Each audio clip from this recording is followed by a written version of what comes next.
And we're back with Mark Frye from Creative Occasions in Vinton, who was asked to help decorate the trees in the East Room of the White House, where he's sticking around to show us how he works his beautiful magic to make the trees come to life and how your tree at home can look extra special this holiday season. So, Mark, awesome.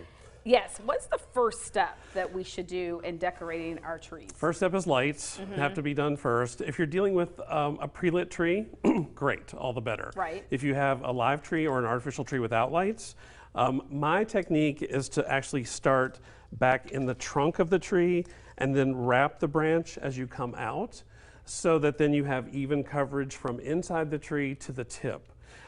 So what happens then, you don't have this little garland effect with the lights, which is not attractive because then you can see all the wires. Wrapping eliminates that and you don't see the wires. All you see are the beautiful lights on the tree. Now, does it matter if you start from the bottom to the top, or? I always start at the bottom and work up. I Okay. have friends who do it exactly opposite, so it just depends on your preference. All right, but whichever, start far back. Correct. And wrap. Correct. Start near the trunk and then work your way out to the tip. All right. And if you have laterals on the branch, just follow those back and forth. Okay. It's very, very easy. Just don't drape it, though. Correct. Okay. Correct. And then lots of people like ribbon, and after the lights are on, the next thing I do is ribbon. Okay. This is not a last thing. This is actually the second thing. Interesting. And the ribbon should look like you haven't worked too hard. Okay. Or that you matched your outfit Right. with the ribbon. Maybe that happened just a little bit. So we're just going to make it look that's already so pretty. tuck and very natural. Look at that. And why do you say this first? Because honestly and truthfully, when I have experimented with ribbon, which doesn't ever go well, so I don't do it, I do it last. Well, I'd like to do it first because you get this in place, and if you have some really beautiful special ornaments that you love and you want to showcase, this actually, you see what I've done with the tree? Yeah. It's kind of sectioned.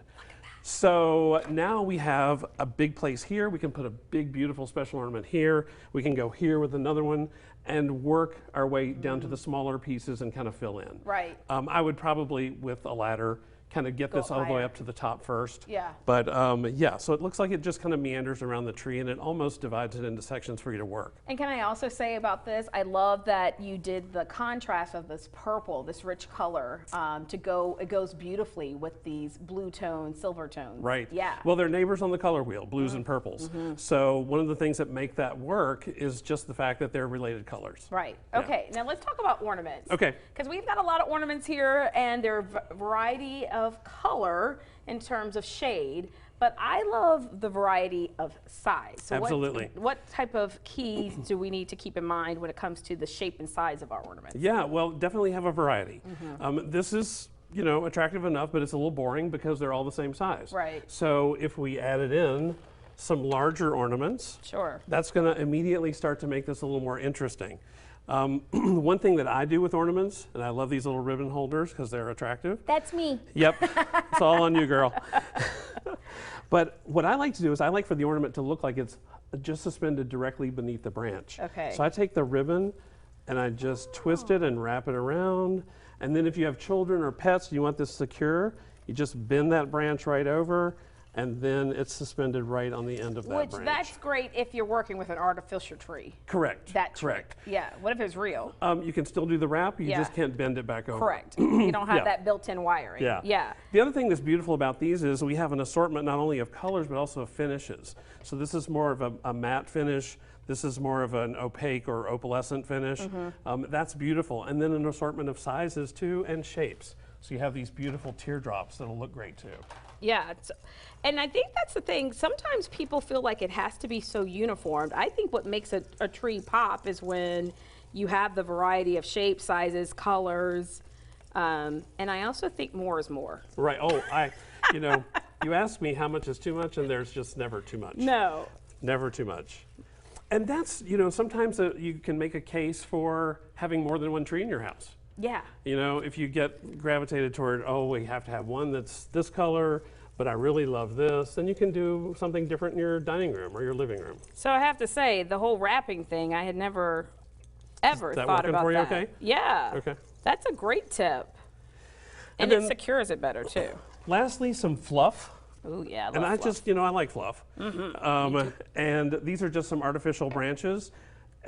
Let's talk about that for a second too. When Okay. you get them right out of the box, Uh-huh. they look like this. Right. That's not how you want to put it on the tree. You gotta fluff them. You gotta fluff it. You gotta make it have some life and some movement about it. So gorgeous. then we're gonna take that and just kind of work it into the tree. So you just kind of bend it a little bit so it doesn't look so Correct. stiff. Exactly. Because the thing is, you don't want it to look artificial. Right. Right. Right. You want it to look as though you found this in nature. Right. And if it were growing in nature, it sure wouldn't be straight as an arrow. No, those are beautiful.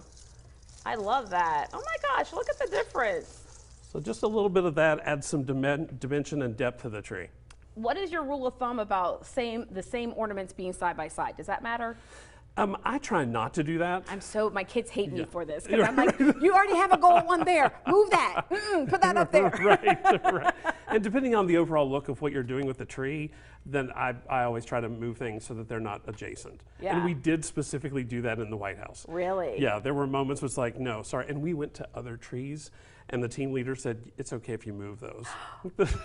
You didn't do it in front of the other No, designers, did you? No. Well, listen, I think just these minor touches, which didn't take much time at all, really did enhance. I mean, the tree was pretty beforehand, but I love the contrast and the colors and the shapes, and hope you Thanks. don't want any of this stuff back. It looks Right. too good No. to take it I'll just send you a bill. Yes, right. Send it to the general manager. Well, Mark, Right. thank you so much. Again, congratulations on the honor Thank you. I of appreciate that. decorating there at the White House. So cool. And we appreciate you decorating here at WFXR. Thanks for having Not me quite today. the It's White been fun. House, but still an honor. It's been great. It's been All great. right. Thank you. And we'll be right back with more Living Local.